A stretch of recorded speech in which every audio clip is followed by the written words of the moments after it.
దేవుని పరిశుద్ధ నామమునకు మహిమ కలుగును గాక.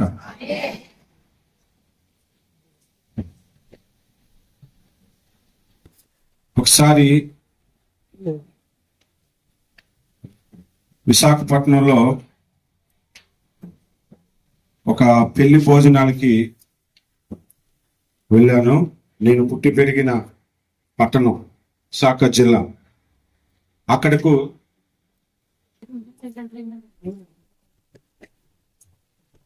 అక్కడకు భోజనాలకి వెళ్ళాను, పెళ్లి భోజనాలకి. భోజన పంక్తిలో నేను కూర్చున్నాను.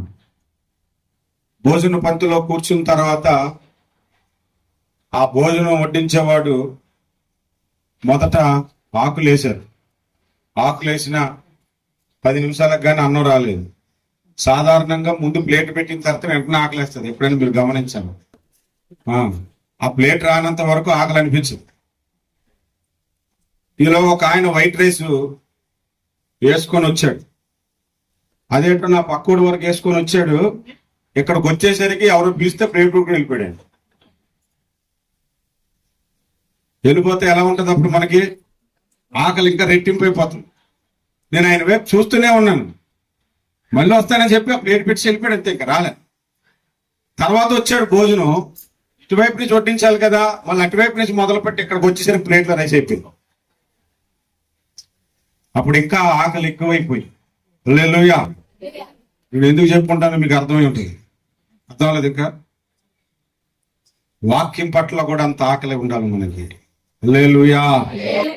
దేవుని వాక్యము ఆహారము, దానికి ఆకలి కలిగి ఉండాలి. అయితే ఆ రోజు ఆ భోజనాల్లో నేను కూర్చున్న టేబుల్లో 4 వ్యక్తుల తర్వాత ఒక ఆమె కూర్చుంది. ఆమె చాలా వెరైటీగా ఉందన్నమాట. ఆమె కట్టుకున్న చీర, జాకెట్, ఒంటి మీద బంగారం తప్ప ఆమె కనబడట్లేదు. ఈలో ఒకడు కర్రీ వేసుకుంటూ వస్తున్నాడు. Curry curry curry curry curry curry curry అని దగ్గరికి వచ్చి ఆమె దగ్గరికి వేస్తాడు. పాటను కొట్టింది. ఏమ్రా, కర్రీదాన్ని కర్రీ అంటావా నువ్వు? పాపం వాడు కర్రీ కర్రీ కర్రీ అంటుంది, ఆమెను కాదు కదా. మిస్అండర్స్టాండింగ్. బైబుల్ కూడా చాలా మంది మిస్అండర్స్టాండింగ్ చేసుకున్నారు. ముస్లిం వక్త అని ఒక ఆయన, షఫీ, మీ బైబిల్ గ్రంథంలో ఫస్ట్ టైం నేను చదివినప్పుడు యేసు అన్న మాట కనబడలేదు, యెహోవా అన్న మాట కనబడలేదు, అల్లా అన్న మాట కనిపించింది. అన్న ఎక్కడ కనిపించింది? అగాధ జలముల మీద ఆయన ఆత్మ అల్లాడుచుండును, అక్కడే ఉన్నది అని అన్నాడు అన్నమాట. అంటే మేము సింగపూర్లో ప్రేయర్ సెల్ సాటర్డే పూట చేస్తున్నప్పుడు కొంచెం దూరంలో కృష్ణుడి ఆరాధన జరిగేది. అక్కడికి ఒక కృష్ణ భక్తుడు యేసు ప్రభువుని నమ్ముకొని మన దగ్గరకు వచ్చాడు. ఆ వ్యక్తి అన్నాడంట, కొంచెం దూరంలో క్రైస్తవులు ఆరాధన చేస్తున్నారు కదా, వాళ్ళ బైబిల్లో కూడా మన కృష్ణుడి గురించి రాస్తుంది అన్నాడంట. ఆ వ్యక్తి మన దగ్గరకు ప్రార్థనకు వచ్చాక ఒక మాట నన్ను అడిగాడు, మరి నాకు ఎప్పుడు కనబడలేదు బాబు, కృష్ణుడి గురించి నువ్వు ఒకసారి చూపించు అని అంటే, అన్న ఈ వారం ఏమనుకోనంటే వాళ్ళ దగ్గరికి వెళ్ళి కూర్చొని బైబిల్ ఎక్కడుంటే అడిగి వచ్చేవారు మీ దగ్గరకు వచ్చి చెప్తాను అన్న. సరే అయితే పోనీ వెళ్ళి కనుక్కొని రా అని చెప్పాను. అప్పుడు ఆయన తల వెంట్రుకలు కృష్ణవర్ణములు అని ఉంటది పరమగీతం. అదిగో క్రీస్తులో క్రియ ఉంది, కృష్ణులో క్రియ ఉంది, ఇద్దరు ఒకటే అన్నాడంట. చూడండి ఎలా అర్థం చేసుకుంటారు. అప్పుడు నేను అన్నాను, బైబిల్లో చిరంజీవి గురించి రాసుంది తెలుసా? రాజు చిరంజీవి అవును గాక ఉంది. అంటే ఎవరనుకుంటున్నావు? మెగాస్టార్ చిరంజీవి గురించి రాసింది అంటే నచ్చుతుంది దానికి? ఊరుకోరా, నీకేం పిచ్చా? ఆయన గురించి ఎక్కడైంది రాసి ఉంటుంది అంటాం. మరి అదే పిచ్చి బైబిల్లో అల్లా గురించి ఎందుకు ఉంటుంది, బైబిల్లో కృష్ణుడి గురించి ఎందుకు ఉంటుంది? ఉండదు. బైబిల్లో సృష్టికర్తను కూర్చుంటది. చప్పట్లు కొట్టి దేవుడు హల్లెలూయా. ఆ సృష్టికర్త ఎవరినైతే ప్రజెంట్ చేశాడో ఆయన కుమారుడైన క్రీస్తును కూర్చుంటది. హల్లెలూయా. ఏ గ్రంథానికి లేని విలువ బైబిల్ గ్రంథానికి ఉంది. అదేంటంటే అన్ని గ్రంథాలు మంచి విషయాలు చెబుతున్నప్పటికీ, మంచిగా జీవించటం కొరకు బోధిస్తున్నప్పటికీ, సృష్టి ప్రారంభము బైబిల్ తప్ప ఏ గ్రంథము చెప్పలేదు. సృష్టి యొక్క అంతము బైబిల్ తప్ప ఇంకే గ్రంథము చెప్పలేదు. అది బైబిల్ యొక్క గొప్పతనం. హల్లెలూయా. ఇంకొక మాట, అన్ని మతాల్లో కూడా మంత్రాలు ఉన్నాయి. అన్ని మతాల్లో కూడా, ఇస్లాంలో మంత్రాలు ఉన్నాయి, హైందవుల్లో మంత్రాలు ఉన్నాయి, చైనీస్ మతాల్లో, బౌద్ధుల్లో కూడా మంత్రాలు ఉన్నాయి. నేను పనిచేస్తున్న కంపెనీలో, గతంలో పనిచేస్తున్న కంపెనీలో బౌద్ధులు ఎక్కువ. వారికి నేను యేసు ప్రభు గురించి చెప్తే ఆయన నాకు బుద్ధుని గురించి చెప్తుండేవాడు. బుద్ధుని దగ్గర ఉన్న ఒక లక్షణం ఏంటంటే, ఏదైనా సరే మీ కోరికను చంపేసుకుంటే మీరు మనశ్శాంతిగా బ్రతుకుతారు అనేది. ఒకరోజు నాకు దాని గురించి ఆయన వివరణ ఇచ్చాడు. ఏమని వివరణ ఇచ్చాడంటే, ఏదైనా నీకు ఒక కోరిక కలిగినప్పుడు ఆ కోరికను నువ్వు చంపేసుకున్నావు అనుకో, మనశ్శాంతిగా బ్రతకొచ్చు. అది మాకు బుద్ధుడు నేర్పించాడు. కాబట్టి నాకు డబ్బు ఆశ లేదు, ఆ ఫుడ్ తినాలి, ఈ ఫుడ్ తినాలని ఆశ లేదు, ఇల్లు కట్టుకోవాలని ఆశ లేదు, పెళ్లి చేసుకోవాలని ఆశ లేదు, అన్ని కోరికలను నేను చంపేసుకున్నాను, అందుకే నేను మనశ్శాంతిగా బ్రతుకుతున్నాను అన్నాడు. అప్పుడు నేను అన్నాను, నువ్వు ఆ కోరిక ఇంకా చంపుకోలేదు. అసలు ఈ కోరికలన్నీ నాలో కలగకుండా ఉండాలనే కోరిక నువ్వు ఇంకా చంపుకోలేదు. చంపుకున్నాడా? మరి అది కూడా ఒక కోరికే కదా. అన్ని కోరికలను చంపేసుకోవడం కూడా ఒక కోరికే. కానీ మన దేవుడు బైబిల్లో నీ కోరికను సిద్ధింపజేసి నీ ఆలోచన యావత్తును సఫలపరుస్తాను అన్నాడు. హల్లెలూయా. ఈరోజు దేవుడు మనతో మాట్లాడబోతున్న కొన్ని అద్భుతమైన మాటలు ఉన్నాయి. దయచేసి మీరందరూ బైబిల్ తెరిచి యోహాను సువార్త 2వ అధ్యాయము మొదటి 11 వచనాలు మనం చదువుదాము. త్వరగా మనం చదువుకుందాము, త్వరగా. 3వ దినమున గలిలయలోని కానాను ఒక ఊరిలో వివాహము జరిగెను. యేసు తల్లి అక్కడ ఉండెను. యేసును ఆయన శిష్యులను ఆ వివాహమునకు పిలువబడిది. ద్రాక్షారసం అయిపోయినప్పుడు యేసు తల్లి వారికి ద్రాక్షారసము లేదని ఆయనతో చెప్పగా, యేసు ఆమెతో, అమ్మా, నాతో నీకేమి పని? నా సమయం ఇంకనూ రాలేదని. ఆయన తల్లి పరిచారకులను చూచి, ఆయన మీతో చెప్పినది చేయుడని. యూదుల శుద్ధీకరణాచార ప్రకారము 2-3 తూములు పట్టు 6 రాతి బాణలు అక్కడ ఉంచబడెను. యేసు ఆ బాణలు నీళ్లతో నింపుడని వారితో చెప్పగా, వారు వాటిని అంచుల మట్టుకు నింపిరి. అప్పుడు ఆయన వారితో, మీరు ఇప్పుడు ముంచి విందు ప్రధాని వద్దకు తీసుకొని పొండని చెప్పగా, వారు తీసుకొని పోయిరి. ఆ ద్రాక్ష రసము ఎక్కడి నుండి వచ్చానో ఆ నీళ్లు ముంచి తీసుకొని పోయిన పరిచారకులకే తెలిసినది గాని విందు ప్రధానికి తెలియకపోయాను గనుక ద్రాక్షారసమైన నీళ్లు రుచి చూచినప్పుడు ఆ విందు ప్రధాని పెండ్లి కుమారుని పిలిచి, ప్రతివాడును మొదట మంచి ద్రాక్షారసమును పోసి జనులు మత్తుగా ఉన్నప్పుడు జబ్బు రసమును పోయును. నీవైతే ఇదివరకు మంచి ద్రాక్షారసమును ఉంచుకొని ఉన్నావని అతనితో చెప్పాను. గలిలయలోని కానాలో యేసు ఈ మొదటి సూచక్రియను చేసి తన మహిమను బయలుపరచెను. అందువలన ఆయన శిష్యులు ఆయన యందు విశ్వాసం ఉంచిరి. చిన్న ప్రార్థన. కృప కలిగిన తండ్రి, నీ దాసుడు ఇక్కడ నిలవబడి మాట్లాడుతున్నాడు. వచ్చిన బిడ్డలందరితో మీరు మాట్లాడమని యేసు నామమున ప్రార్థిస్తున్నాము పరమ తండ్రి. ఆమేన్, ఆమేన్.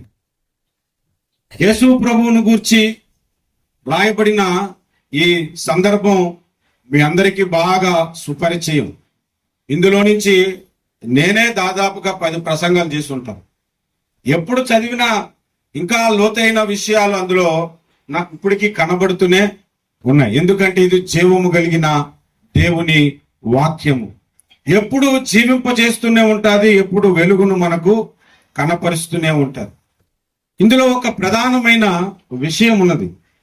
ఇశ్రాయేలీలు ఎక్కడ పెళ్లి చేసుకున్నా ద్రాక్షారసం కంపల్సరీ ఉంటుంది. ఇంగ్లీష్లో వైన్ అని రాయబడి ఉంది. ద్రాక్షారసం ఎందుకు ఉంటుంది? ఏ కారణం చేత వారు ద్రాక్షారసం పెట్టుకుంటారు అంటే, ద్రాక్షారసానికి కొన్ని ప్రధానమైన పోలికలు ఉన్నాయి. ద్రాక్షారసానికి ఉన్న ప్రాముఖ్యమైన పోలికల్లో ఒక 2. ఒకటి ప్రేమకు సాదృశ్యం. నీ ప్రేమ ద్రాక్షారసము కంటే మధురము అన్నాడు పరమగీతము. రెండవది ప్రాణమునకు సాదృశ్యం. ప్రాణమునకు యేసు ప్రభు బలలో ద్రాక్షారసమును ఎందుకు ఇచ్చాడంటే, నా ప్రాణమును మీ కొరకు అర్పిస్తున్నాను, నా రక్తము నీ కొరకు ధారపోస్తున్నాను. రక్తములో ఏమున్నది? ప్రాణమున్నది అని లేవికాండం 17:11 రాయబడి ఉంది. అందుకు ఈ రెండు కారణాలను బట్టి ప్రతి పెళ్లిలో కూడా ద్రాక్షారసం పెడతారు. ఎందుకు అంటే ఆ ద్రాక్షారసం ఆ పెళ్లి కొడుకు పెళ్లి కూతురు పెళ్లి చేసుకునేటప్పుడు ద్రాక్షారసం ఒకరి గ్లాసు ఒకరు మార్చి తాగుతారన్నమాట. ఈమె తాగిన గ్లాసును ఆయనకిస్తే ఆయన తాగుతాడు, ఆయన తాగిన గ్లాసును ఈమెకిస్తే ఈమె తాగుతాడు. ఎందుకంటే ఇక నుంచి నువ్వు నేను వేరు కాదు, నీ ప్రాణం నా ప్రాణం ఒక్కటే, ఇక నుంచి మన ఇద్దరిది ఒకటే ప్రేమ అనే ఒక సూచన కొరకు ద్రాక్షారసము పెడతారన్నమాట. ద్రాక్షారసము లేనిదే పెళ్లిళ్ళు జరగవాలి. హైందవులకు పెళ్లి జరగాలంటే బెల్లం, జీలకర్ర, తాలిబొట్టు ఉండాలంట, లేకపోతే పెళ్లి జరగదు. క్రైస్తవుల్లో చాలా మంది పెళ్లి చేసుకోవటంలో ఉద్దేశం ఏంటో ఉంగరాలు మార్చుకుంటారు. పెళ్లి కూతురు ఉంగరం తెస్తుంది, పెళ్లి కూతురు కొడుకు ఒక ఉంగరం తెస్తాడు, ఒకరు ఉంగరాలు ఒకరు మార్చుకుంటారు. అలాగా పెళ్లిళ్ళు జరిగినట్లుగా ఇశ్రాయేలీలో ఈ ద్రాక్షారసం చాలా అవసరం. ఏదైనా మనం బైబిల్లో నుంచి ధ్యానించినప్పుడు కొంచెం హిస్టారికల్ గా కొన్ని సంగతులు కూడా మనం తెలుసుకోవాలి. మీకు ఒక ఎగ్జాంపుల్ చెప్తాను. యేసు ప్రభు లోకంలో పుట్టినప్పుడు దేవదూతలు వచ్చి పాటలు పాడారు లేదా? పాటలు పాడారు. ఎందుకు పాడారు అంటే, పాటలు ఎప్పుడైనా పాడుకోవచ్చు కదండి, దానికి కూడా ప్రశ్నేనా అని అడగండి. మీరు వంటగదిలో వంట చేసుకుంటూ పాటలు పాడొచ్చు, స్నానం చేసుకుంటూ బాత్రూమ్ సింగర్ లాగా అక్కడ పాటలు పాడొచ్చు, పని చేసుకుంటూ పాటలు పాడొచ్చు. కానీ ప్రత్యేకంగా నలుగురు కూడుకొని ఒక పాట పాడాలి అంటే ఒక ప్రత్యేకత ఉంటుంది, ఉండదా? యేసు ప్రభు పుట్టినప్పుడు పరలోకపు దూతలు ఎందుకు వచ్చి పాటలు పాడారు అని అంటే, ఇక్కడ ఒక ప్రాముఖ్యమైన విషయం ఉంది. ఒక పెళ్లి కొడుకు ఒక ఊరు పోయి పెళ్లి కూతురిని చూసి పెళ్లి చేసుకోవాలనుకునేటప్పుడు పెండ్లు కొడుకు ఊరు వాళ్ళు కొంతమంది వచ్చి ఆ ఊరిలో పాటలు పాడుతారు. అది ఇశ్రాయేలీల ఒక పద్ధతి. మరి యేసు ప్రభు ఈ లోకంలో జన్మించినప్పుడు ఎవరు వచ్చి పాటలు పాడాలని ఎక్కడి నుంచి వచ్చారు? అందుకని పరలోకము నుండి వచ్చిన ఈయన పరిశుద్ధ పురుషుడు, దేవుడి కుమారుడు అని సాక్ష్యం ఉంచుట కొరకు వాళ్ళు పాటలు పాడారు. హల్లెలూయా. అలాగే ద్రాక్షారసము ఇశ్రాయేలీయులను పెళ్లి చేసుకునేటప్పుడు చాలా ప్రాముఖ్యమైన విషయం అన్నమాట. మరి అలాంటి ద్రాక్షారసం అయిపోయింది అనుకోండి, అక్కడ ఇంకా ఎలాంటి గొడవలు అక్కడ చెలరేగుతాయి. కొంతమంది పెళ్లిల్లో మీరు పెళ్లి భోజనాలు మిస్ అయినా పర్వాలేదు, కానీ యానాలు భోజనాల కంటే మిస్ అవ్వకూడదు. తెలుసా? యానాలు భోజనాలు అంటారు హైందవులు చేసేట. ప్రత్యేకంగా వాళ్ళ బంధువులకి వీళ్ళు బంధువులు పిలిచి అన్ని రకాలు వండుతారన్నమాట. ఫిష్, మాంసము, చేపలు, కోడి, అన్ని రకాలు దాన్ని యానాలు అంటారు, యానాలు భోజనాలు అంటారు. ఆ భోజనాల్లో ఏదైనా పెళ్లి కొడుకు తరపు వాళ్ళు తక్కువ చేశారనుకో, అవతల అంటారు, ఏందయ్యా ఇదేనా మీ సత్తా, ఇదేనా మీ ప్రేమ, మా దగ్గర చూడు, మేము పెడతాను చూడండి ఎలా ఉంటుందో అని ఆ భోజనాల్లో గొడవలు అయిపోతుంటుంటాయి. చాలా వరకు పెళ్లిల్లో ఎక్కడ గొడవలు అవుతాయి? భోజనాల దగ్గరే గొడవ అవుతాయి. ఆ భోజనాల దగ్గర గొడవలు ఎందుకు అవుతాయి అనంటే ఇంకా మళ్ళీ చాలా కారణాలు ఉంటాయి తవ్వుకుంటే. ఇప్పుడు ద్రాక్షారసం అయిపోయింది అనుకోండి, ఇద్దరు కుటుంబాల మధ్యన అగ్గి పుట్టినట్టే. మేము అనుకున్నాం మొదటి నుంచి సంబంధం మాట్లాడిన కాడి నుంచి వాళ్ళకి సరిగ్గా ఇష్టం లేదండి అని వాళ్ళ మేనమామ ఎవడ అంటాడు. అందుకే ద్రాక్షారసం చాలినట్టుగా పెట్టారు. అంటే అర్థం ఏంటి? సంబంధం ఇష్టం లేదని కదా, ఇంకేం ఎంతోడదని మమ్మల్ని పిలవటం ఎందుకు? మీరు పడే ముష్టి 4 మెతుకులు తినడానికి కావచ్చాము. అలాగా ప్రతిదానికి గొడవలు పెట్టుకొని పెళ్లిళ్ళలో పెద్ద పెద్ద గొడవలు అయిపోయి ఆఖరికి కుర్చీలు ఇసిరేసుకొని పెళ్లి కూతురు తాలూకులు ఏడ్చుకుంటూ ఇంటికి వెళ్ళిపోయిన పెళ్లిళ్ళు ఎన్నో ఉన్నాయి. అలాంటి ఒక సందర్భం ఇక్కడ జరగబోయేది అన్నమాట యేసు ప్రభు అక్కడ లేకపోతే. ద్రాక్షరసం అయిపోగానే ఇక ఈ పెళ్లి పెడాకులైపోద్దేమో అనుకుందమ్మ. ఎవరు? మరియమ్మ, యేసు ప్రభు ఒక తల్లి అనుకుంది. ఇప్పుడు నీళ్లను ద్రాక్షారసంగా మార్చాలన్నా, లేకపోతే ఉట్టి ఆ బాణలను ద్రాక్షారసంతో నింపాలన్నా ఆ అద్భుతం చేసే శక్తి సామర్థ్యం ఎవరికున్నది? యేసు ప్రభుకున్నది. యేసు ప్రభుకున్నదని ఎవరికి తెలుసు? మరియకు తెలుసు, అక్కడ ఉన్న ఎవరికి తెలియదు. మీకు ఒక విషయం చెప్తాను. యేసు ప్రభు యొక్క మొదటి అద్భుతం అయితే ఈ నీళ్లను ద్రాక్షరసంగా మార్చుట కాదు. అది మొదటి సూచక్రియనే రాసింది 11వ వచనం. అద్భుతాలు చాలా సార్లు యేసు ప్రభువు తన ఇంట్లో జరిగించాడు. చాలా అద్భుతాలు. యేసేపు కార్పెంటర్ తెలుగులో ఏమంటారు? కంసాలు, వడ్రంగి కదా. ఆ వడ్రంగి పనులు చేసుకునేటప్పుడు యేసు ప్రభు ఎన్నో అద్భుతాలు, అంటే నేను ఊహించి చెప్తున్నది. ఒకవేళ 1 మీటర్ చెక్క కొయ్యాల్సింది పొరపాటున 100 mm తప్పు కోసేటకు సరిపోదు, మళ్ళీ అతుకులు వేయాలి. యేసు ప్రభు చూసి అతుకు లేకుండా చెక్కని ఇలాగంటే మొత్తం పుల్లుగా వచ్చేసేది అనమాట. ఇలాంటి చిన్న చిన్న అద్భుతాలు అసలు ఎన్నో చేశాడు యేసు ప్రభు. మీరు యోహాను సువార్త ఆఖరి అధ్యాయం ఆఖరి మాట మనం చదివితే యేసు చేసిన అద్భుతములు రాయాలనుకుంటే ఈ భూలోకముల పుస్తకాలు సరిపోవు అని ఉంది. అంటే ఎన్ని అద్భుతాలు ఆయన చేశాడో అసలు లెక్క పెట్టలేము. రాసుకుంటూ పోతే పుస్తకాలు సరిపోవు. కానీ కొన్ని అద్భుతాలను మాత్రమే దేవుడు బైబిల్లో పెట్టాడంటే ప్రతి అద్భుతము కూడా అది మనకు చాలా ప్రాముఖ్యమైనది అని అర్థం. హల్లెలూయా, హల్లెలూయా. ఇప్పుడు మీరు బాగా ఇక్కడ మనం గమనిస్తే యేసు ప్రభు ఎన్నో అద్భుతాలు చేశాడు కాబట్టే మరియమ్మ యేసు ప్రభు దగ్గరికి వెళ్ళి ద్రాక్షారసం అయిపోయినదట అని చెప్పిందంటే. అంతేగాని ఆ ద్రాక్షారసం నువ్వు ఎలాగో నీ బాణలు నింపని అందామే, ఏమి చెప్పలేదు. ద్రాక్షారసం అయిపోయింది అనగానే యేసు ప్రభుకి ఏమర్థమైంది?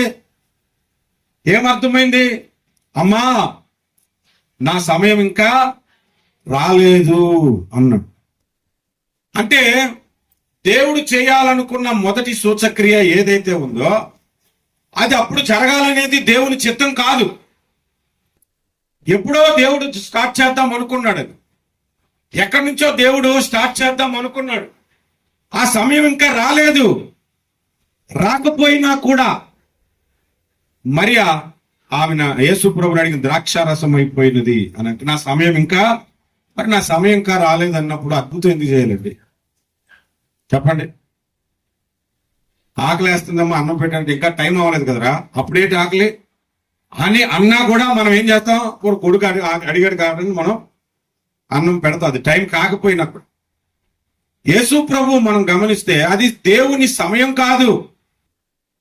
నీళ్లను ద్రాక్షరసంగా మార్చడానికి గాని ఆ పెళ్లిలో అద్భుతం జరిగించడానికి గాని అది సమయము కాదు. బైబిల్లో ప్రసంగి గ్రంథము 3వ అధ్యాయము 1వ వచనం మీరు గమనించండి. 3వ అధ్యాయం 1వ వచనం, 5వ అధ్యాయం 1వ వచనం గుర్తులేదు చూడండి. ప్రతి దానికి కలదు ఆకాశము క్రింద పుట్టుటకు చచ్చుటకు నాటుటకు నాటింది పీకేటకు చంపుటకు పడుకోవటానికి కూర్చోటానికి లేవటానికి ప్రతి దానికి దేవుడు టైం సెట్ చేశాడు. హల్లెలూయా.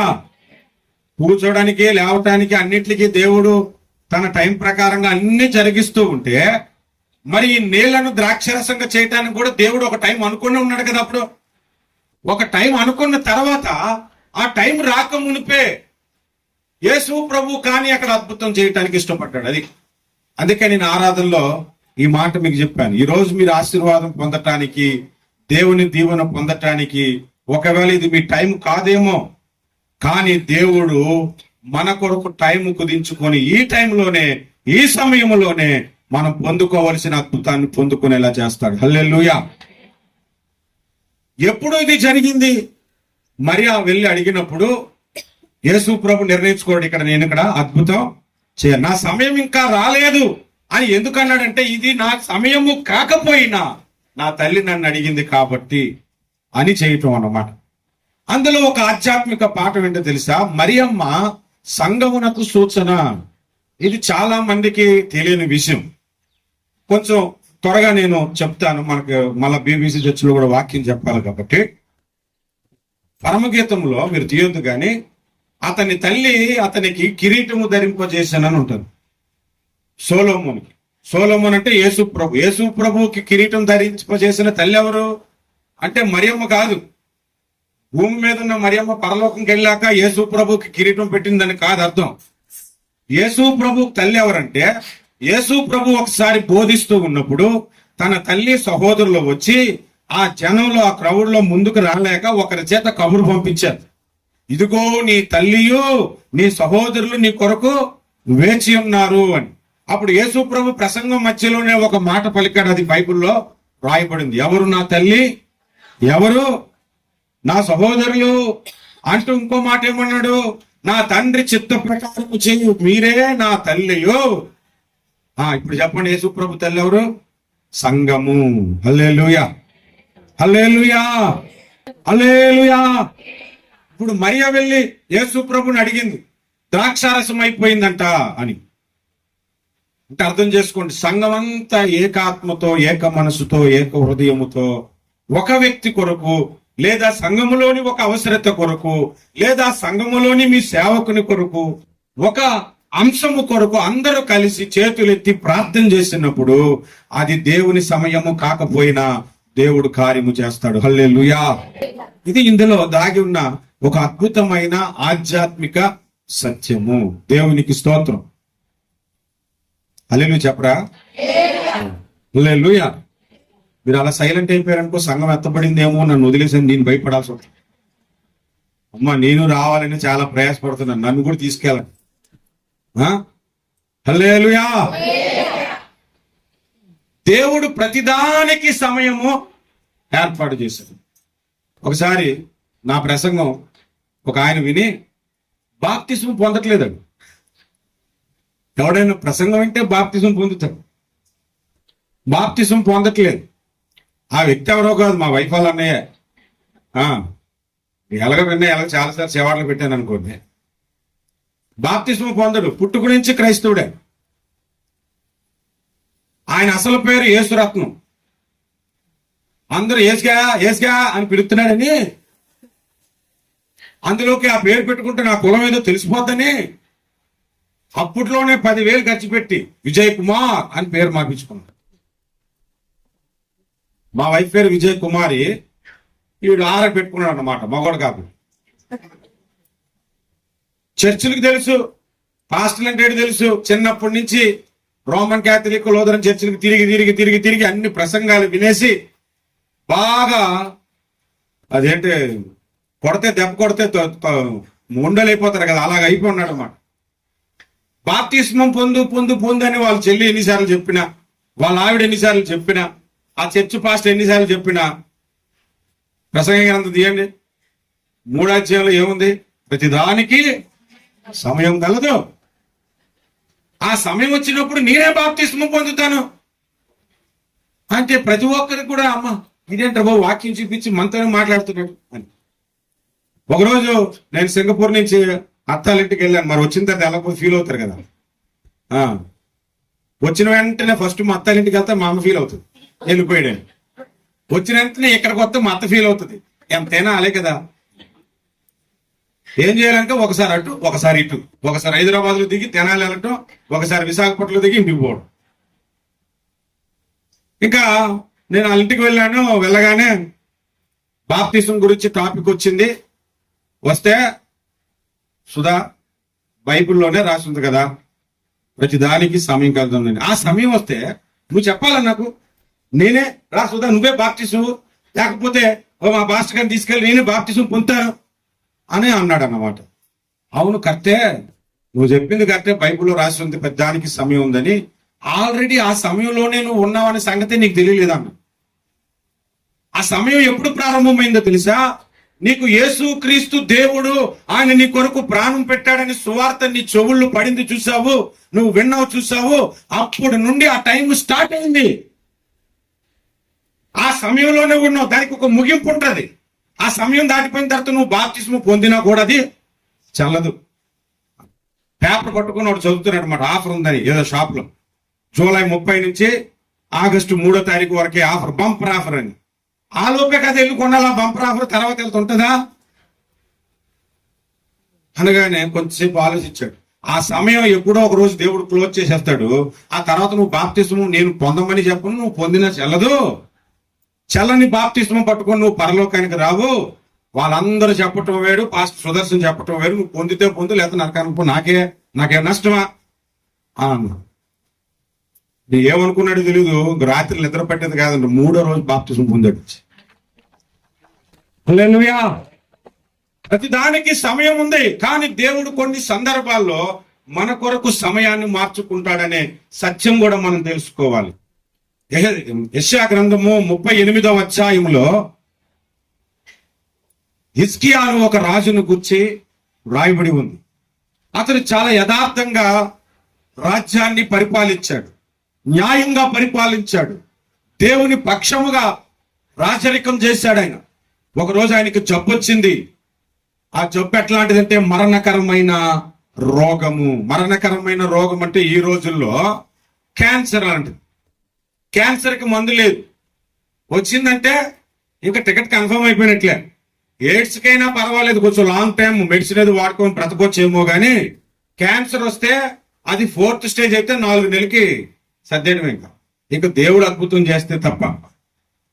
ఈ హిజ్కియాకి ఒక రోగం వచ్చింది, మరణకరమైన రోగం అంట. ఇంకెలాగో చచ్చిపోతాడు కాబట్టి దేవుడు దీర్ఘదర్శి అయిన యెషయా ద్వారా ఒక వార్తను పంపించాడు హిజ్కియా దగ్గరికి. ఏమని పంపించాడంటే, రాజా నీవు మరణం అయిపోతావు, నీ ఇల్లు చక్కబెట్టుకో అన్నాడు. నీ ఇల్లు చక్కబెట్టుకో అని అంటే కింద పడిపోయిన దుప్పట్లన్నీ మడత పెట్టడం, బాత్రూంలో శుభ్రం క్లీన్ చేయడం అది కాదు.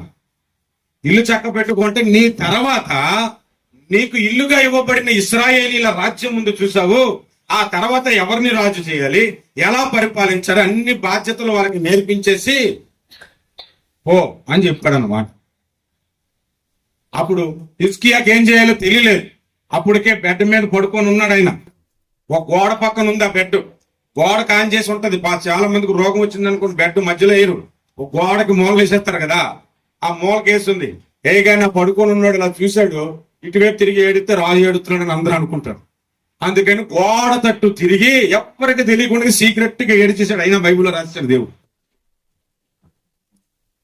ఆయన కన్నీరు కార్చి, ప్రభువా నేను యథార్థంగా ఎలా ప్రవర్తించానో, ఎలాగా రాజ్యాన్ని పరిపాలించాను, నా నీతి ఏంటో నా న్యాయం ఏంటో నీకు తెలీదా అనగానే దేవుడు కనికర పడిపోయాడు. ఎందుకంటే యథార్థంగా నడిచే వారికి ఆయన ఏ మేలు చేయక మానడు అని ఈ దీర్ఘదర్శి చెప్పి ఆ వీధి చివరికి కూడా వెళ్ళి మలుపు కూడా తిరిగి ఉన్నాడు. ఇంకా వెంటనే మరలా దేవుడు ఆయనకి స్వరం వినిపించి మాట్లాడాడు, నువ్వు మరలా తిరిగి హిజ్కియా దగ్గరికి వెళ్ళి 15 సంవత్సరాలు అతనికి ఆయుస్సు నేను పొడిగించానని చెప్పు. హల్లెలూయా. ఇప్పుడు చెప్పండి, దేవుడు తన చిత్తాన్ని మార్చుకున్నాడా లేదు? మార్చుకున్నాడు. హల్లెలూయా, హల్లెలూయా. యాక్చువల్ ఆయనకి టైం అయిపోయింది. ప్రతి వాని పుట్టుక, ప్రతి వాని చచ్చిపోవుట దేవుని చిత్తములోనే ఉంది. ఎప్పుడైనా యాక్సిడెంట్ మిస్ అయిపోయింది అనుకోండి, రేపు భూమి మీద నీకు నూకలు ఉన్నాయి రో అంటారు. ఏమో అప్పుడే పోవాల్సిందేమో. 2019లో గుడివాడలో మీటింగ్స్ అంటే సింగపూర్ నుంచి ఎయిర్ టికెట్ కొనుక్కొని వచ్చేస్తున్నాను. నేను వస్తుంటే రావడానికి సిద్ధపడితే నా భార్య ఉంది, చాలా రోజులు చెస్ట్ లో పెయిన్ అవుతుందండి, ఇక్కడైతే మరి లక్షల్లో అయిపోతాయి, నీతో పాటు నేను వస్తాను మీటింగ్స్ కి, అవకాశం ఉంటే ఒకసారి టెస్ట్ చేయించుకుందాము అంటే సరే అని చెప్పి వచ్చేసాం. మీటింగ్ కి వెళ్తూనే 1 గంట ముందు బయలుదేరి ఆంధ్ర హాస్పిటల్లో, విజయవాడ ఆంధ్ర హాస్పిటల్లో టెస్ట్ చేయించుకుందాం. వెళ్తే వాళ్ళు టెస్ట్ చేశారు, ఈసీజీ అంతా సరిగ్గా రాలేదు, థ్రెడ్మిల్ చేశారు, 1 minute లో పడిపోయింది, కొలాప్స్. వెంటనే తీసుకెళ్లి యాంజియో చేయాలన్నారు. యాంజియో చేసిన తర్వాత కానీ మేము ఏం చెప్పలేమన్నారు. సరే వెంటనే యాంజియో చేయమని చెప్పాను. 1 గంటలోనే యాంజియో చేయించేసాం. చేయించేసిన తర్వాత రిలేటివ్స్ ఎవరు ఉన్నారంటే హస్బెండ్ ఉన్నాడంటే నన్ను తీసుకెళ్లి కౌన్సిలింగ్ రూమ్ లో కూర్చోబెట్టి ఆమె హార్ట్ కి స్కాన్ చేసిందంతా నాకు చూపెడుతున్నాడు. హార్ట్ కి ఒక మెయిన్ వాల్ ఉంటది పైన, చాలా లావుగా ఉంటది, చాలా ఇంపార్టెంట్. మీరు అందరికీ ఆ వాల్ అంటే ఎలా ఉంటది అంటే, మీరు వాషింగ్ మిషన్ ఉంటాయి కదా, కింద పైప్ ఉంటది వాటర్ రావటానికి, అలాగే హార్ట్ కి ఒక మెయిన్ పైప్ ఒకటి ఉంటది, ఎంతే ఉంటది చిన్నది. అక్కడ బ్లాక్ ఉందంట 98%.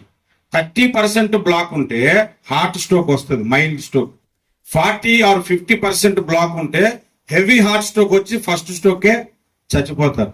98% బ్లాక్ అంటే అసలు హార్ట్ స్ట్రోక్ రాగానే చచ్చిపోతారు. నీకు 98% బ్లాక్ తో నువ్వు అసలు ఫ్లైట్ జర్నీ ఎలా చేసావు అనేది డాక్టర్ ఆశ్చర్యపోయాడు. ఆయన నాకేం చెప్పాడంటే 15 నిమిషాల కంటే నీ భార్య బ్రతుకుతుందని కూడా నేను గ్యారంటీ ఇవ్వలేను. హాస్పిటల్ లోపలికి తీసుకెళ్తూనే చనిపోవచ్చు, ఆమె ఆపరేషన్ చేస్తున్నప్పుడు చనిపోవచ్చు. ఎక్కడో ఉంటే బ్లాక్ పడలేదు, హార్ట్కి దగ్గరలో ఉన్న దగ్గర 98% బ్లాక్ అయిపోయింది అని చెప్పాడు. అంతే, ఆ మాటలు. ఆ తర్వాత ఆయన చెప్తున్న మాట ఏం వినబడట్లేదు నాకు. ఏం వినబడుతుంది? చిన్న వయసు, అప్పటికి 41 ఇయర్స్ ఆమెకి. ఇంకా మైండ్ ఎలాగ ఆలోచిస్తుందంటే, నా పాప చిన్నపిల్ల, ఇద్దరు ఆడపిల్లలే, మనం ఏం చేయాలి, ఎన్ని ఆలోచించుకున్నాను. బయటకు వచ్చేసాను. నేను ఇసుకేలాగా అందరి ముందు ఏడలేం కదా, మొగలు ఎవడు అందరి ముందు ఏడితాడు. అందులో మా నాన్న ఒకసారి చిన్నప్పుడు మాట అన్నాడు, ఏదో ఒక విషయంలో ఏడితే ఆడపిల్లగా ఏడితే సిగ్గులేనోడు అని అన్నాడు. అప్పటి నుంచి ఏడటం మానేశాను. ఏదో ఉంటే బాత్రూంలోకి వెళ్ళి ఎవరు తెలుగు కూడా ఏడ్చుకుంటాను, నా ఏడిపోయేది. బయటకు వచ్చేసాను. మా బావ అన్నాడు, నువ్వేం మాట్లాడతావు అని చెప్పి తిన్నగా బయటకు వచ్చేసి ఒక టీ తాగుతూ అక్కడ కూర్చొని కళ్ళని నీళ్ళు పెట్టుకుంటూ సింగపూర్కు ఫోన్ చేసి ఎంత ఖర్చు అయినా పర్లేదు ఆపరేషన్ చేయించదని అందరికి ఫోన్ చేసి చెప్పేశాను. అందరి అమౌంట్ పంపించారు టకటకట, మన చర్చిలో ఉన్న బ్యాలెన్స్ అమౌంట్ మొత్తం అంతా. తిన్నగా వచ్చాను, నీకు హార్ట్ ఆపరేషన్ అంట. నా భార్యకి చెప్పాను, ఎవరు చెప్పడానికి ఇష్టపడట్లేదు. పడుకొని ఉంది. పడుకొని ఉంటే ఏంటండి అటు ఇటు ఆమె బ్లఫ్ చేయలేము, ఎందుకంటే ఆమె సీనియర్ స్టాఫ్ నర్స్. అందులోకి కార్డియాలజీ వార్డులోనే చేసింది. ఆమెకి వెళ్ళి నేను వెళ్ళి ఏదైనా కథ చెప్పాను అనుకో ఎలా ఉంటది? దగ్గరికి వెళ్ళి నేనేం చెప్పానంటే, పరదేశం ఒకటి ఉంది, మనం పోతే ఆల్రెడీ మన కొడుకు పుట్టి చచ్చిపోయాడు కదా, వెళ్ళి ఆడితో ఆడుకుంటాం, చచ్చిపోతాం. బ్రతుకున్నాం అనుకో, ఇద్దరు కూతురులతో ఇక్కడ హ్యాపీగా ఎంజాయ్ చేస్తాం. ఏదైనా మనకు ఒకటే. ఇదే మాట చెప్పాను నా భార్య. అంటే కొంచెం కళ్ళీలు పెట్టుకుంది, శ్రేష్ఠాన్ని తీసుకురా చూస్తానన్నది. మా పెద్ద పాప అప్పుడు సింగపూర్ లో 10th ఎగ్జామ్స్ రాస్తుంది కాబట్టి తీసుకురాలేకపోయాడు. శ్రేష్ఠాన్ని తీసుకొచ్చాను, ఏడ్చుకుంది. లోపలికి తీసుకొని ఆపరేషన్ థియేటర్లోకి వెళ్ళారు. అక్టోబర్ 2వ తారీఖు గాంధీ జయంతి రోజు. ఆ రోజు 4 ఎమర్జెన్సీ ఆపరేషన్లు ఉన్నాయి. అందరూ బాగా డబ్బున్నోళ్ళు, పొలిటికల్ గా పలుకుబడి ఉన్న వాళ్ళు. అందుకని మాది 4వ ఆపరేషన్ వేసాడు. ఫస్ట్ ఆపరేషన్ చేయమంటే అప్పుడు సీరియస్ కండిషన్ కదా, 4వ నెంబర్ పెట్టాడు. పెట్టిన తర్వాత ఆ కిందన హాల్లో కూర్చుంటున్నాను. ఆపరేషన్ అయిన వాళ్ళు అందరూ కిందన లిస్ట్ చెప్తున్నారు. లోపలికి ఫస్ట్ పేషెంట్ తీసుకెళ్లారు. తీసుకెళ్ళిన అరగంటకే అమ్మో పోయాడంటే అని ఏడ్చుకుంటారు అందరూ. ఆయన చూసి నాకు టెన్షన్ వచ్చేసింది. ఆ లోపలికి వెళ్ళాడు, చచ్చిపోయాడు. తీసుకొచ్చి అంబులెన్స్ ఎక్కించేశారు. ఇక అక్కడ కూర్చుని నాకు ఎలా ఉంటుంది చెప్పండి? వాళ్ళు ఏడుపులు ఇంత కాదు, అంబులెన్స్ వెనక పరిగెత్తుకుంటూ ఎడుతుంది ఆమె. ఆ తర్వాత 2వ ఆపరేషన్ తీసుకెళ్లారు. ఈయన టేబుల్ మీద ఆపరేషన్ జరుగుతున్నాడు. సీరియస్ కండిషన్ అని 4 పబ్లిక్ హాలిడే రోజు పెట్టారు. ఆయన చనిపోయాడు. 2 ఆపరేషన్లు చనిపెట్టి పక్కన నర్సి అంటది, ఏంటో ఈరోజు వచ్చినందుకు పోతున్నాం. ఇది నాకేం చేయాలో తెలియక షూ వేసుకున్నాను. షూ ఇలా తీసి ఆ కిందనే మోకరించి ఒక చిన్న ప్రేయర్ చేశాను. హిజ్కియాకి 15 సంవత్సరాల ఆయుష్ను పెంచిన వాడు, ఇది నా భార్య చనిపోవటం, ఇది నీ సమయమే, కానీ నేను నీ సేవకుని నీకు మొర్ర పెడుతున్నాను, నాకు సహాయం చేయంతే. 3వ ఆపరేషన్ కూడా చనిపోయాడు. 4వ ఆపరేషన్ కి మా తెలిసిన రిలేటివ్ లోపల అసిస్ట్ చేస్తున్నాడు అన్నమాట, ఈ సిజర్లో అందించటానికి. ఆయన థియేటర్ నుంచి ఇంకా బయటికి రాకముందే లోపల నుంచి బయటికి ఫోన్ చేసి ఆపరేషన్ సక్సెస్ అన్నాడు. ఇప్పటికే 9 సంవత్సరాలు అవుతుంది నా భార్యకి. దేవుడు ఆమెను తీసుకెళ్ళలేదు, దుష్టుడు ముట్టలేకపోయాడు. ఇదంతా బోనస్. దేవుడు బోనస్ గా ఇచ్చిన జీవితం ఇది. అలాంటి గొప్ప దేవుణ్ణి మనం కలిగి ఉన్నాం. ఈ రోజు నువ్వు ఏ అద్భుతం కొరకు ఎదురు చూస్తున్నావో, ఏ ఆశీర్వాదం కొరకు ఎదురు చూస్తున్నావో, అది అకార్డింగ్ టు దేవుని సమయంలో అది నీకు దొరకకపోవచ్చు, కానీ ప్రార్థన దేవుడు ఆలకిస్తాడు. ఇప్పుడు అనుకున్న నీ సమయంలోనే దేవుడు నీకు కార్యం చేస్తాడు. హల్లెలూయా. బైబిల్లోంచి ఒక అద్భుతమైన విషయాన్ని చూపెడతాను, మీరు చూడండి. ఆదికాండము 21వ అధ్యాయము 21వ అధ్యాయము 1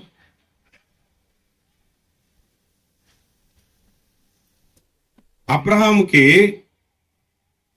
అప్పటికి ఇస్సాకు పుట్టేశాడు. ఇస్సాకు కంటే ముందు ఎవరు పుట్టారు? ఇస్మాయేలు పుట్టాడు. ఇస్సాకు దేవుని ప్రణాళికలో పుట్టిన వ్యక్తి. ఇస్మాయేలు దేవుని ప్రణాళికలో పుట్టిన వ్యక్తి కాడు. మీరు చాలా జాగ్రత్తగా వినాలి నా మాటలు. భూమి మీద కొన్ని కోట్ల మంది ఉన్న అందరూ దేవుని ప్రణాళికలో పుట్టిన వాళ్ళు కారు, సాతాను ప్రణాళికలో పుట్టిన వాళ్ళు ఉన్నారు. దీన్ని ఇప్పుడు నేను వివరించాలంటే కూర్చొని డిబేట్ పెడితే గంటలో సెటిల్మెంట్ చేస్తాను మొత్తం. ఎలా జరిగింది ఏంటి, తల్లి గర్భంలో దేవుని ప్రణాళిక లేకపోయినా వాడు గర్భం ఎలా ధరిస్తున్నాడు, ఆత్మ ఎలా వస్తుంది, అన్ని బైబిల్లోంచే తీసి చూపెడతాను. అంత సబ్జెక్ట్ ఆల్రెడీ యూట్యూబ్ లో చెప్పే ఉంచాను. భూమి మీద పుట్టిన ప్రతి ఒక్కడు దేవుని ప్రణాళికలో పుట్టిన వారు కాదు, సాతాను ప్రణాళికలో పుట్టిన వారు కూడా ఉన్నారు. కాబట్టి బాప్తిస్మం ఇచ్చి యోహాను సర్ప సంతానమా అన్న మాట వాడాడు. అంతేకాదు యెషయా గ్రంథము 8వ అధ్యాయంలో మీరు మీ తండ్రి యగు అపవాది కుమారులని యేసు ప్రభువే డైరెక్ట్ గా మాట చెప్పాడు. కయ్యూని ఎవరి సంబంధి? దుష్టుని సంబంధి. ఏసావు ఎవరి సంబంధి? దుష్టుని సంబంధి. ఇప్పుడు చూడండి, ఇస్మాయేలు ఎవరు? దేవుని ప్రణాళికలో పుట్టినవాడు కాడు. ఇప్పుడు చూడండి, శారా ఏం చేసిందంటే, శారా న్యాయంగానే దైవికంగానే ఆలోచించి నువ్వేం చేస్తావో తెలీదు, దాసి కుమారుని బయటికి పంపే, లేదా ఒప్పుకో, నీకు తిండి గాడి గుడ్డు ఏముండదు అందంత. ఎవడైనా సరే ఏదైనా సరే భార్య మాట వినాల్సిందే, మరి అందులో డౌటే లేదు. నేను అందరికీ ఒక మాట చెప్తాను, మన ఇంట్లో తల్లి కంటే కూడా మన క్షేమం కోరేది ఎక్కువగా భార్య మాత్రం. అది నేను ఎక్స్పీరియన్స్ చెప్తాను, బైబిల్లో కూడా ఉంది. అంతే. ఒకసారి ఒక పాస్టర్ గారు వచ్చారు, ఏంటండి మనం చెప్పిన మాట వినాలండి భార్య అంటే, ఏంటండి మా పాస్టర్ ఎలా చేస్తారు చేద్దారంటే, నేను చెప్పాడు పిచ్చోడు ఇలాంటి పని చేస్తే మొత్తం ఆస్తి పోగొట్టుకుంటా ఒక రోజు. పైన దేవుని మాట, కింద భూమి మీద పెళ్లి అయితే భార్య మాట విని అవ్వకపోతే అప్పుడు అమ్మ నాన్న మాట నేను చెప్పింది. హల్లెలూయా. భార్య ఏం చెప్పింది వెళ్ళిపోమంటే ఈయన తెగ ఫీల్ అయిపోతున్నాడు. ఫీల్ అయిపోతుంటే దేవుడు అన్నాడు, బాబు నువ్వేం పెద్ద ఫీల్ అవ్వకు, ఆమె అంతా నా సంకల్పం చొప్పున చెప్తుంది, దాసిని పిల్లడిని నువ్వు పట్టుకెళ్ళి పంపేసే, ఇస్సాకు వలన అయినది ఇస్సాకు మాత్రమే నీ సంతానం అని దేవుడు చెప్పాడు. చెప్తే ఇక అబ్రహాంకి మరి ఎంతైనా కొడుకు కదా ఇస్మాయిలు, బాధపడిపోతా ఉన్నాడు. అక్కడ ఒక వచనం ఉంది, 11వ వచనంలో చూడండి, అతని కుమారుని బట్టి ఆ మాట అబ్రహామునకు మిక్కిలి. ఆ దుఃఖం ఎవరు పుట్టించారు? శారానా? శారా మాటలకే. తర్వాత అయితే దేవుడు ఈ చిన్నవాణిని బట్టి నీ దాసిని బట్టి నీవు దుఃఖపడవద్దు. శారా నీతో చెప్పినది ప్రతి విషయములో, ఒక్క మాట కాదండి, ప్రతి అసలు ఇలాంటి బుట్లన్నీ మా ఆవిడకి ఒక్కోసారి చెప్పకూడదు అనుకుంటాను, కానీ చాలాసార్లు చెప్పాను కదా, ఇదే మాట 10 సార్లు చెప్తుంది. ప్రతి విషయంలో ఆమె మాట వినుము. 13వ వచనం అక్కడ మాట చూడండి, ఆ మాట మరొకసారి చెప్పండి. అయినను నీ దాసి కుమారుడును నీ సంతానమే కనుక అతనిని కూడా. ఇక్కడ అసలు నాకు అప్పుడు ఎంత ఆశ్చర్యకరమైన మాట అంటే, బైబిల్లో అయినను అనే మాటను చూసా. అయినను అంటే అర్థమేంటి? అతడు ఆశీర్వాదానికి పాత్రుడు కాడు, అసలు దేవుని ప్రణాళికలో పుట్టలేదు. అయినను నేను ఆయన ఆశీర్వదిస్తాను అంటున్నాడు. అంటే ఇక్కడ నేను మీకేం చెప్పాలనుకుంటున్నా తెలుసా?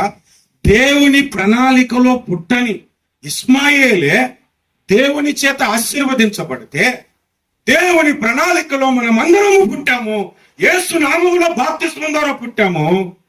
దేవుడు మన కొరకు ఆశీర్వదించడా? దేవుడు మన కొరకు తన సమయాన్ని మార్చుకోడా? దేవుడు మన కొరకు తన చిత్తాన్ని మార్చుకోడా? ఖచ్చితంగా మార్చుకునే దేవుడు. హల్లెలూయా. 2030లో నీ అప్పు తీరాలనుకున్నాడేమో దేవుడు 2026లో తీర్చేస్తాడు. 2028లో నీకు సంతానం ఇవ్వాలనుకున్నాడేమో దేవుడు ఇప్పుడే దేవుడు గర్భం తెరవచ్చు. ఎప్పుడో 2035లో నువ్వు ఇల్లు కట్టుకోవాలనుకున్నాడేమో, నువ్వు ప్రార్థన చేస్తే 27లోనే బిల్డింగ్ వస్తుందేమో.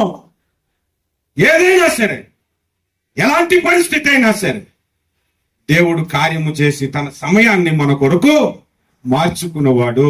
తన చిత్తాన్ని అవసరాన్ని బట్టి మన కొరకు మార్చుకునే దేవుడు. హల్లెలూయా. దేవుని ప్రథమ చిత్తం ఉంటుంది, అది ఎప్పుడు మారదు. ప్రథమ చిత్తం అంటే ఇప్పుడే యేసురాకడ జరిగిపోవాలని నువ్వు ప్రార్థిస్తే జరగదు. దేవుని ప్రథమ చిత్తం ఎప్పుడు ఆయన అనుకున్నట్టు జరుగుతుంది. కానీ మన జీవితంలో కొన్ని విషయాల్లో కొన్ని ఆశీర్వాదాలు కొన్ని మనం పొందుకునే విషయాల్లో మన ప్రార్థన దేవుడు ఆలకిస్తాడు. మీరు బైబిల్లో నుంచి ఇంకొక సందర్భం చూద్దాం. నిర్గమకాండము 32వ అధ్యాయంలో మోషే సీనాయి పర్వతం మీద ఉన్నాడు. దేవుడు అంటున్నాడు, నువ్వు మోషే కొండ దిగకుండా తడువు చేయట ప్రజలు చూచినప్పుడు ఆ ప్రజలు ఏం చేశారంటే, మోషే ఏమైపోయాడో తెలీదు, 40 రోజులు అయిపోయింది కొండ ఎక్కి దిగట్లేదు, అట్నుంచి అటు చనిపోయాడేమో, ఎవరు తెలుసు, మనం ఎక్కకూడదు కొండ. కాబట్టి మాకు ఐగుప్తు నుంచి ఏ దేవుడు తీసుకొచ్చాడో మాకు తెలియదు, మాకు ఒక దేవుని తయారు చేయని అహరోన్ని బాగా బొడ తినేస్తే ఆయన తట్టుకోలేక మీ అందరి దగ్గర బంగారం వెండి అన్ని పట్టుకురండి అని చెప్పి ఆ బంగారంతో ఒక దూడ చేసి ఆ బంగారాన్ని పిచ్చోళ్ళందరూ కూడా స్తుతించారనమాట. ఐగుప్తు నుండి ఎర్ర సముద్రం 2 భాగాలుగా చేసి తీసుకొచ్చింది ఇతనే అని చెప్పి కేకలు వేసి స్తుతించేసి ఆరాధనలు చేస్తూ ఉంటే దేవుడు నువ్వు కొండ దిగమన్నాడు. నేను ఈ ప్రజల మీద నాకు బహు కోపం వచ్చేసింది, నువ్వు పక్కకు తప్పుకున్నా ఉంటే ఆకాశం నుండి అగ్గిని తీసుకొచ్చి మొత్తం అందరినీ కాల్చి మసి చేసేస్తానన్నాడు. అంటే మోషే ఒక ప్రార్థన చేశాడండి. 12వ వచనంలో నిర్గమ 32:12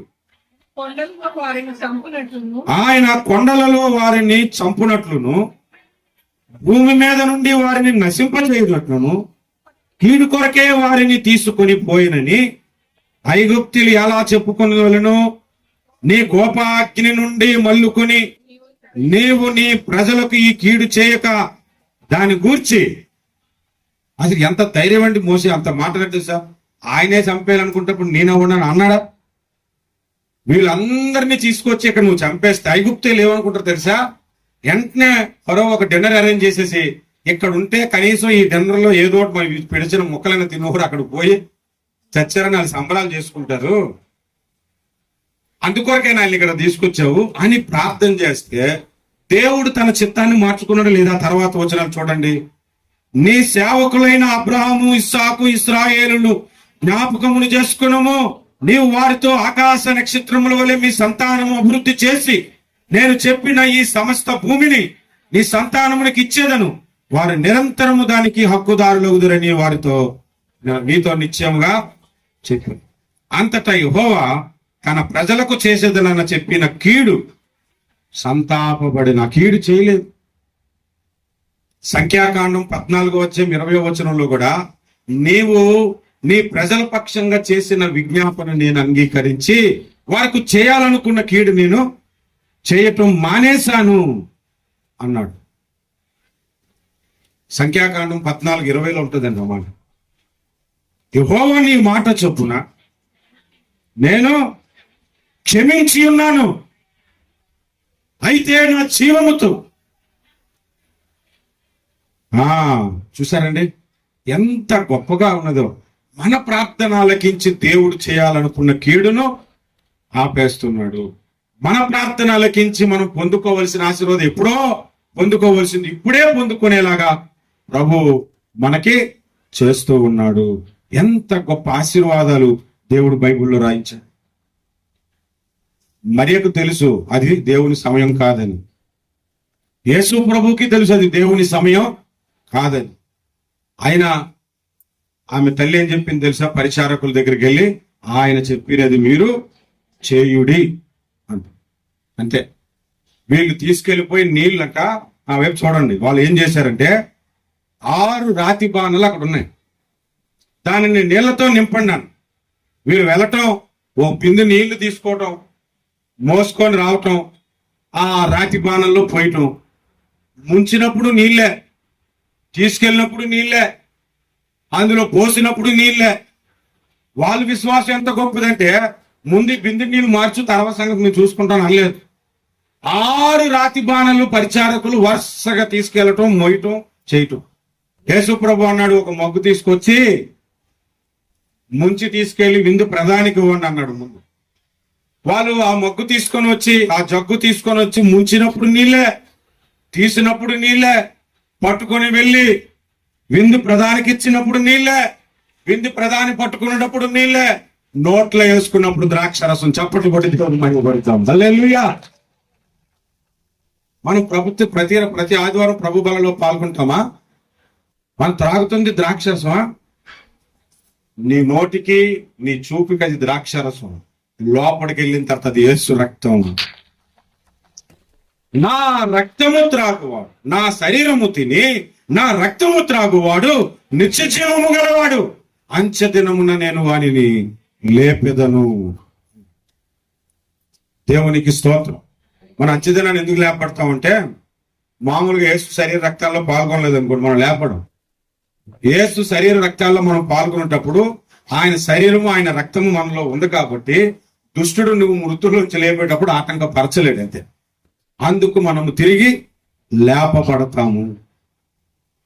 అలాంటి అద్భుతాలు యేసు మాత్రమే చేయగలడు. ఇంకో గంటలో చచ్చిపోతాడు అనుకున్నోడికి ప్రార్థన చేస్తే 30 ఏళ్ళు బ్రతికి సేవ చేసిన వాళ్ళు చూశాను. 30 ఏళ్ళు బ్రతికి సేవ చేసే వాళ్ళని నేను చూశాను. ఒకే ఒక విషయం చెప్పి నేను ముగించేస్తాను. ప్రేయర్ టవర్ అని జీసస్ దినకరన్ గారిది ఒక ప్రేయర్ టవర్ ఉంది చెన్నైలో. నాకు తెలిసిన ఒక సహోదరి కొత్తగా పెళ్లి చేసుకుంది. పెళ్లి చేసుకున్న తర్వాత భర్త చెప్పాడు, ఈరోజు సాయంత్రం నేను త్వరగా వస్తాను, బయటికి సరదాకి పార్క్కి వెళ్దాం అన్నాడట. అంటే సాయంత్రం 6 అయినా రాలేదు, 8 అయినా రాలేదు, 9 అయినా రాలేదు. 9 గంటలకి హాస్పిటల్ నుంచి ఫోన్ వచ్చింది. అమ్మ ఫలానా పేరు మీకు తెలుసా అంటే తెలుసండి. మా నా హస్బెండ్ అంటే రోడ్ యాక్సిడెంట్ అయిందమ్మా, క్రిటికల్ గా ఉంది, డాక్టర్లు బ్రతకడు చచ్చిపోతాడని చెప్పేశారు. నిజంగా జరిగిన విషయం. ఆ మాట చెప్పగానే కొత్తగా పెళ్ళైన ఆమెకి ఏం చేయాలండి? గుండెలు బాదుకుంటూ ఏడ్చుకుంటూ హాస్పిటల్కి పోయింది. హాస్పిటల్కి వెళ్ళిన తర్వాత ఆయన ఐసీయూలో పెట్టారు. అప్పటికే తల భాగం అంతా పగిలిపోయి రక్తం వచ్చేసింది. కాలు ఒకటి, చెయ్యి ఒకటి ఇరిగిపోయింది. బ్రతకటం కష్టమని డాక్టర్ చెప్పేశారు. మేము ఏదో ఐసీయూలో పెట్టాం కానీ ట్రీట్మెంట్ కూడా చేయడానికి సహకరించట్లేదు, మేమేమి చేయలేము అని. ఆ రోజంట ఆమె ఫోన్ చేసింది ప్రేయర్ టవర్కి. ఆ హాస్పిటల్ దగ్గర ఎవరో ఒక వాల్ పోస్టర్ పెట్టారంట, ఎనీ టైం ప్రేయర్ చేయొచ్చు, కాల్ చేయొచ్చు. ఆ రాత్రి 12 గంటల సమయంలో ఫోన్ చేస్తే ఎందుకో జీసస్ దినకర్ గారు పెద్ద ఆయన చనిపోక మునుపు ఆ రోజు ఆ ఫోన్ కాల్ ఆయన తీశాడంట. తీసిన తర్వాత హలో అని అంటే ఆమె వెంటనే ఏడుస్తూ ఆమె విషయం అంతా చెప్పగానే ఈయన కళ్ళంట నీళ్లు పెట్టుకొని ఈయన కుమారుడికే అయిపోతే ఎలా ఉంటుందో అంత వేదనతో ప్రార్థన చేసి ఆమె నెంబర్ రాసుకున్నాడంట. మరుసటి రోజు ఉదయం ఆయన ఫోన్ చేశాడట. ఫోన్ చేసేసరికి ఆమె అంటుందంట, ఒక హిందూ ఆమె ఫోన్ తీసుకెళ్ళగానే ప్రైజ్ ది లార్డ్ అని నడిచిందంట. Praise the lord. అమ్మ ఏమైందనంటే, ఏమైందో తెలీదు, నా భర్త బాగానే ఉన్నాడు, బాగుపడతాడని చెప్తున్నారు డాక్టర్లు అని చెప్పారు. అంతే. హల్లెలూయా.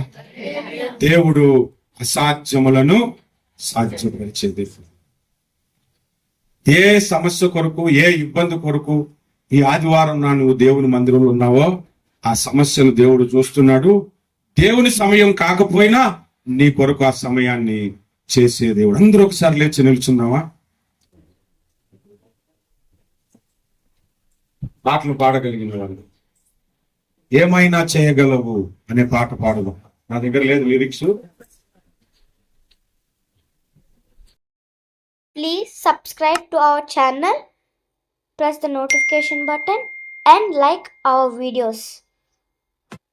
Thank you for watching.